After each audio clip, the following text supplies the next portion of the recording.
ada Mahdi sih? Mana mak? Itu mak ini anjing. Bukan. Emang bukan.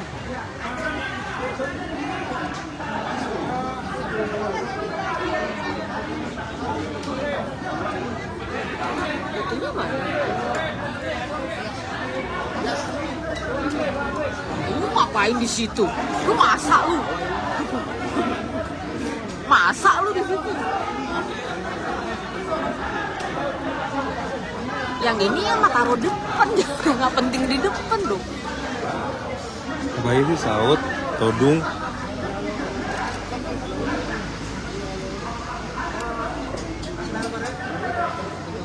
Teman-teman sekalian, terima kasih teman-teman media. Oh, Pak, jangan, Pak. Sama Yang Anda saksikan Ya, saya juga mau ngambil gambar, Pak.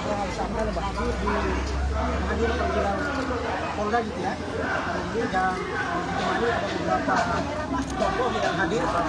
Ada Pak Ibu Budis, ada Pak Sedudu, ada Pak Saud Situmorang gitu ya. Ada Pak Enos.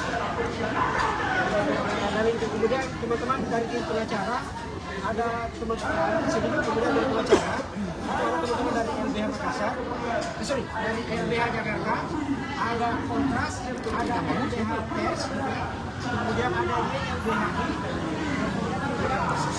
M57, kemudian teman-teman dari koalisi anti kriminalisasi akademisi dan aktivis. Jadi yang sebagainya. Untuk penjelasannya, saya persilakan dulu teman-teman dari Batam dulu, karena ini kita diskusikan.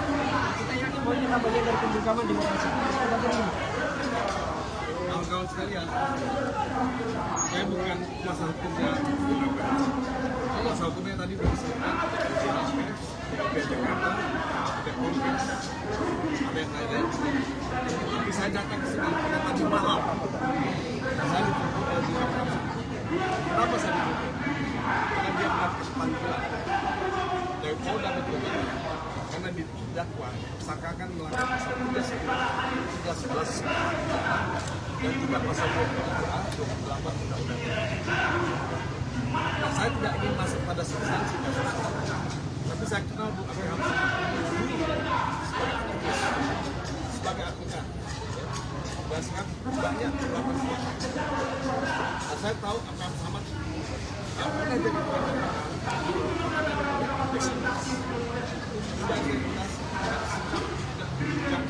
dalam membangun Indonesia masuk Indonesia lebih baik, dan saya tidak menyangka akibat Kostas pakai 9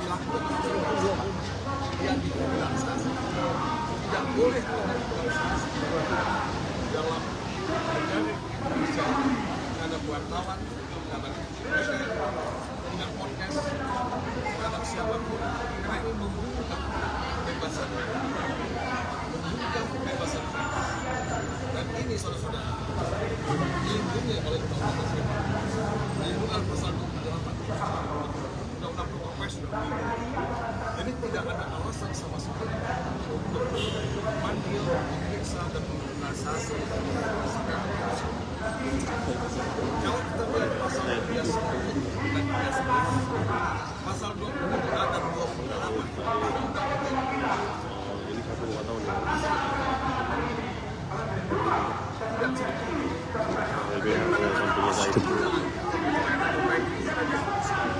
Hanya di negara yang otoriter punya tendensi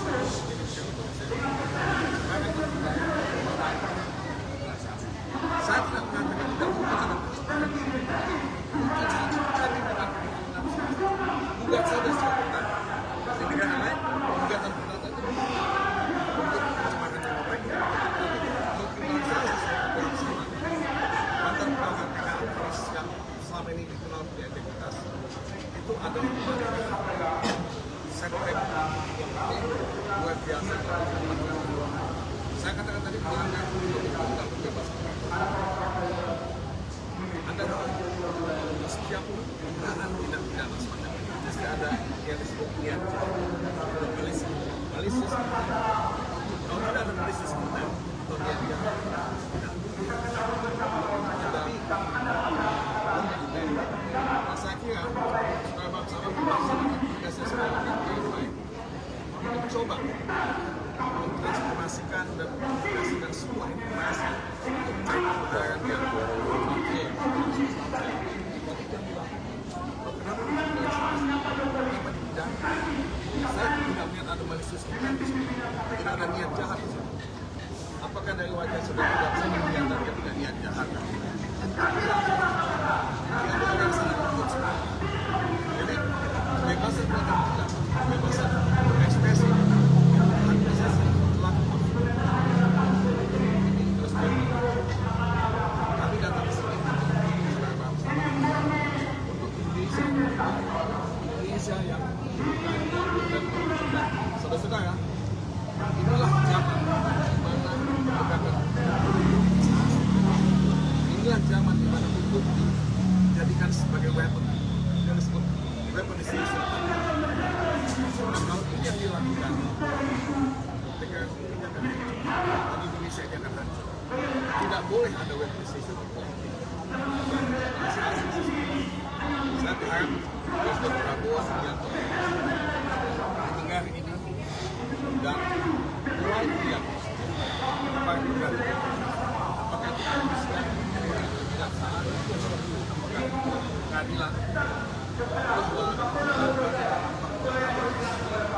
yang paling bahaya adalah Islam ini. Kalau kita semua terjadi sesuai dengan kewenangan, kalau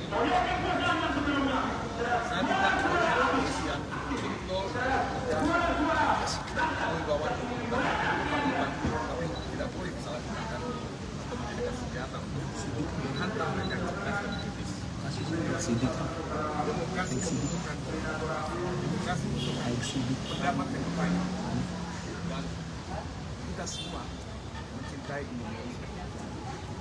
Kita semua ingin Indonesia lebih baik. Ini semua dalam konteks membangun Indonesia lebih baik.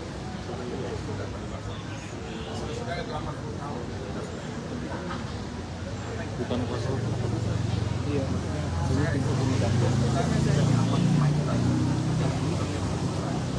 saya tidak melakukan pesimis dan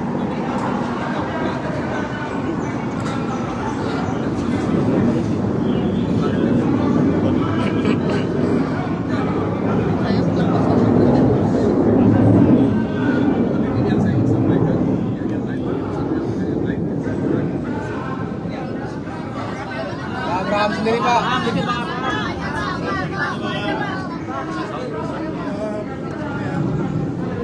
Bahwa pemerintahan Prabowo itu sekarang diwarisi oleh sebuah nilai, apakah itu ideologi, nilai politik, ekonomi, sosial, budaya, itu tekanan-tekanan yang rusak.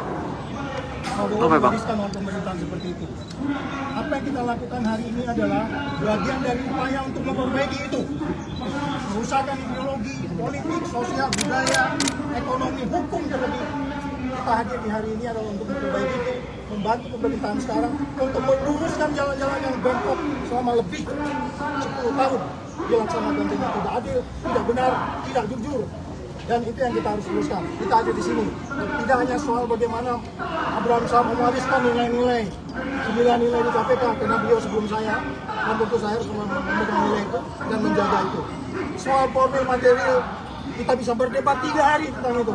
Apakah formil material kasus ini benar atau tidak? Oleh sebab itu kita hadir di sana untuk kembali membantu pemerintah yang sedang berjalan sekarang menegakkan ketidakbenaran dalam ideologi, politik, sosial, budaya, ekonomi yang bertahan terlebih di bidang hukum. Itu dulu. Terima kasih. Pak Abraham, sedikit.